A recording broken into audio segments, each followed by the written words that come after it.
রাজুকের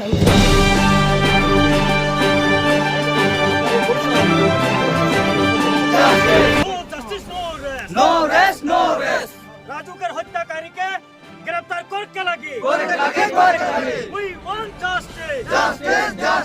আশা long live. রাজুকের হত্যাকারী অতি শীঘ্র গ্রেফতার করতে লাগি We want justice.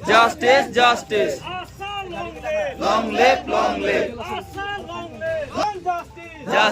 Justice. Raju ভুঁইয়াকে ন্যায় পাইক লাগি লাগি রাজু ভুঁইয়াকে হত্যাকারী গ্রেফতার হইক লাগি রাজু ভুঁইয়া হত্যাকারী গ্রেফতার হব লাগিব ভুঁইয়ার হত্যাকারী গ্রেফতার হব লাগিব We want justice. উনাতল পুলিশ হাই উনাতল পুলিশ হাই উনাতল পুলিশ হাই আসাম পুলিশ হাই We want justice. Raju Bhuyan ন্যায় লাগিব রাজু ভুঁইয়া হত্যাকারী গ্রেফতার করো রাজু ভুঁইয়া হত্যাকারী গ্রেফতার করো রাজু ভুঁইয়া হত্যাকারী গ্রেফতার করো We want justice. আজি সদৌ অসম আদিবাসী ছাত্ৰ সন্থা তিনিচুকীয়া জিলা সমিতিৰ নেতৃত্বত আৰু মাৰ্ঘেটা আৰু দিহিং পাটকাই আদিবাসী ছাত্ৰ সন্থা আৰু জাতি শক্তি সংগঠিৰ সবল নেতৃত্বত আজি চাংলাং অসম অৰুণাচল সংযোগী পথ অৱৰোধ কৰি ৰাজু ভূঞাৰ ন্যায় বিচাৰি আমি এই আন্দোলন আমি কৰিছোঁ। ইয়াত স্পষ্টভাৱে আমি ক'ব খুজিছোঁ, যোৱাকালি মই নিজেই মোৰ লগত 10-12জন আমি গৈছিলোঁ 9 মাইল। তাত গৈ পেলাই যিটো চাইছোঁ এতিয়াও এই তুহি যিটো ভিনাৰ মিল এতিয়াও ৰানিং হৈ আছে, তাতো এতিয়াও কাম চলি আছে। অসমৰ আদিবাসী খিলঞ্জীয়া ভূমিপুত্ৰে এতিয়া মোৰ দেন 40-40 জনকৈ তাত কাম কৰি আছে। কোনো ধৰণৰ আমি মানে পাৰ্থক্য দেখা নাপালোঁ যে ইয়াত এটা জাষ্ট এটা মৃত্যু যে হ'ল 2-4 দিনৰ আগত, সেই মৃত্যুকৰ কোঠাটো জাষ্ট তালা মাৰা আছে, পুলিচে তাত তালা মাৰি থৈছে আৰু তাত কাম চলি আছে। তাৰ পাছত আমি তাৰ পৰা আহিলোঁ থানাত যিটো মৃত্যুকৰ ল'ৰাজনৰ মাকে এজাহাৰ দিব খুজিছে, তাত কিন্তু এজাহাৰ নল'লে। তাত কৈছে নহয় বোলে তুহি মিলৰ মেনেজাৰে এখন এজাহাৰ দাখিল কৰিছে, গতিকে এটা কেছত এটাহে এজাহাৰ লোৱা হয়, দুটা নহয় বা তেনেকুৱা লোৱা নহয়। এতিয়া আমি ইয়াত অনুভৱ কৰিব পাৰিছোঁ যে এই কেছটোৰ লগত ঘৰৰ পৰিয়ালে ইয়াত জড়িত নাই। আমি সন্দেহ হৈছে ইয়াত জাষ্টিছ নাপাব। আজি 8 দিন উকলি গ'ল, কোনো ধৰণৰ হাই ইনকুৱাৰী হোৱা নাই। এতিয়ালৈকে অসম চৰকাৰ আৰু অৰুণাচল গভৰ্ণমেণ্ট এতিয়া কোনো ধৰণৰ প্ৰশাসনিকভাৱে কোনো ধৰণৰ ইয়াত আমি এই আদিত্য ৰায়ক এৰেষ্ট কৰাৰ ক্ষেত্ৰত কিন্তু কোনো আমি পদক্ষেপ দেখিবলৈ পোৱা নাই। স্পষ্টভাৱে আমি কৈছোঁ, আদিবাসী ছাত্ৰ সন্থা তিনিচুকীয়া জিলা সমিতি আমাৰ মাজত আইছা, আমাৰ ছাৰ বলদেৱ তেলী ডাঙৰীয়া তেখেতৰ জেগাৰেই হয়, হত্যাকাৰীও তেখেতৰ জেগা আৰু হত্যা হৈ যোৱা ব্যক্তিজনো তেখেতৰে জেগাৰ হয়। গতিকে আমাক সহায় বিচাৰিছে। আমি স্পষ্ট কথা, অসমৰ ভূমিপুত্ৰ খিলঞ্জীয়া আজি অৰুণাচল লিখীয়া ঠাইত আজি নহয় হাজাৰ আজি কাম কৰি আছে।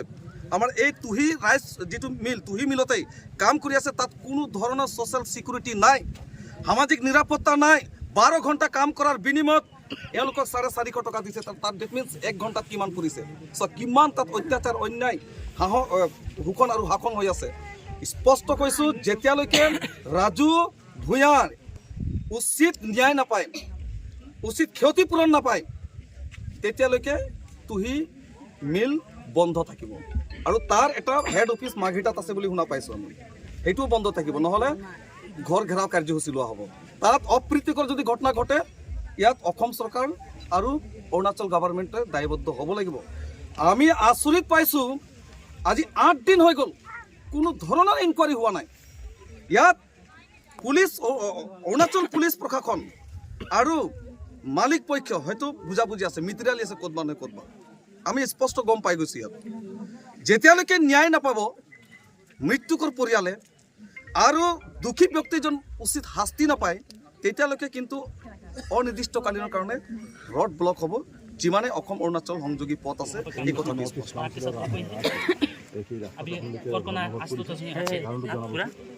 যোৱা 22 ফেব্ৰুৱাৰী তাৰিখে আমাৰ চৰাইদেউ জিলাৰ ভজু বগৰীগুৰি গাঁৱৰ নিবাসী ৰাজু ভূঞা নামৰ ভূটান যুৱক এগৰাকী চাংলাং 9 মাইলৰ তুহি বাণীৰ প্ৰাইভেট লিমিটেড নামৰ এটা ইণ্ডাষ্ট্ৰীত কাম কৰিছিলে আৰু ৰাতি শুই থকা অৱস্থাত ভাত পানী খাই শুই থকা অৱস্থাত তেওঁৰে লগত কাম কৰা এগৰাকী তেওঁৰে সহকৰ্মী মাইনা ৰয় ওৰফে আদিত্য ৰয় চৰাইদেউ জিলাৰ নামতোলাৰ নিবাসী তেখেত অকস্মাতে বুকুত ডেগাৰ মাৰি তেখেতক হত্যা কৰে।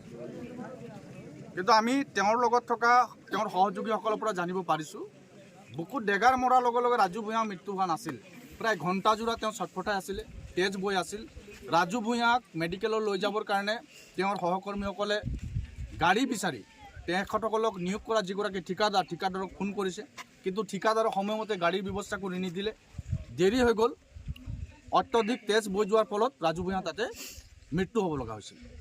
মৃত্যুৰ আজি 8টা দিন উকলি যোৱাৰ পাছতো ৰাজু ভূঞাৰ হত্যাকাৰী আদিত্য ৰয় ওৰফে মাইনা ৰয়ক আজি পৰ্যন্ত চাংলাং আৰক্ষী প্ৰশাসনেই হওক বা অসম চৰকাৰৰ আৰক্ষী প্ৰশাসনে গ্ৰেপ্তাৰ কৰিবলৈ সক্ষম নহ'ল। বৰঞ্চ যোৱাকালি ৰাজু ভূঞাৰ পৰিয়ালে চাংলাং আৰক্ষী প্ৰশাসনৰ ওচৰত ৰাজু ভূঞাৰ হত্যাকাৰীৰ গ্ৰেপ্তাৰৰ দাবীত আৰু গোটেই ঘটনাটোৰ এটা উচ্চ পৰ্যায়ৰ তদন্তৰ দাবীত থানাত যেতিয়া FIR দিবলৈ আহিছিলে চাংলাং আৰক্ষীয়ে কৈছে আমি FIRটো গ্ৰহণ কৰিব নোৱাৰোঁ। তেওঁলোকে কৈছে যে ইণ্ডাষ্ট্ৰীৰ মেনেজাৰে এটা FIR দিছে, আমি FIRটো ৰেজিষ্টাৰ কৰিছোঁ, আমি দ্বিতীয় আৰু এটা FIR ৰেজিষ্টাৰ কৰিব নোৱাৰোঁ। এতিয়া কথা হ'ল ইণ্ডাষ্ট্ৰীৰ মেনেজাৰে FIRত কি লিখিছে সেই কথাখিনি পৰিয়ালৰ কোনো মানুহ নাজানে। আমাক FIR কপি দিয়া হোৱা নাই। তাত যদি যিজন মানে হত্যাৰ বলি হোৱা লোকজনক যিজনক হত্যা কৰিছে FIR যদি তেওঁৰ কোনো স্পষ্ট কথা লিখা হোৱা নাই, খালি এনকুৱাৰীত গোটেই বস্তুখিনি লেপছ হ'ব, হত্যাকাৰী তাৰ পৰা আইনৰ মানে নজৰত হাৰি যাবগৈ। একেমতে যিসকল তেওঁৰ সহযোগী আছিল, যিসকল আই উইটনেছ আছিল, গোটেই ঘটনাৰ সময়ত যিসকল তাতে ষ্টেণ্ড আছিল, সেই ল'ৰাবিলাকৰো তেওঁলোকে আৰক্ষীয়ে এতিয়ালৈকে ষ্টেটমেণ্ট লোৱা নাই। তেওঁলোকক কোৰ্টত নি পেলাই মেজিষ্ট্ৰেটৰ ওচৰত কোনো ধৰণৰ ষ্টেটমেণ্ট দিয়া হোৱা নাই।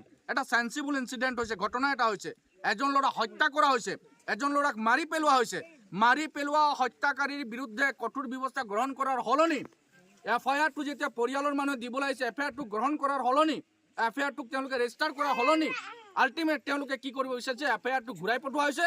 পৰিয়ালৰ পৰা কোনো ধৰণৰ FIR ল'ব বিচৰা চাংলাং আৰক্ষী। এইটো কেনেকুৱা ধৰণৰ এনকুৱাৰী হ'ব? এনকুৱাৰীটো কেনেকুৱা ধৰণৰ হ'ব? দ্বিতীয় কথাটো হ'ল এই যে 1 ঘণ্টা সময় ল'ৰাটোৱে বুকুত ডেগাৰটো লৈ পেলাই তেজ